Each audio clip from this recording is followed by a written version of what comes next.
Hello everyone, welcome back to our channel How to Guide, and in today's video I'll be teaching you how to show your battery percent on iPhone. Before getting started, if you are new to the channel, please do subscribe and turn on the notification bell icon to get notified every time we upload new videos. Now let's get started. In order to show battery percentage on iPhone, you need to upgrade your iOS to iOS 16 or above. To check if your iOS is updated or not, go to your settings app, then scroll a bit down.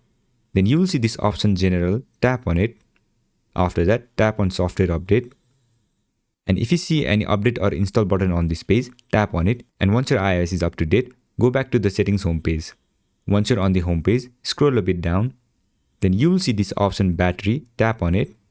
Then toggle this button where it says battery percentage. And as you can see, my battery percentage is showing now. And you can also check your battery health by tapping on this option. So this is my battery health percentage.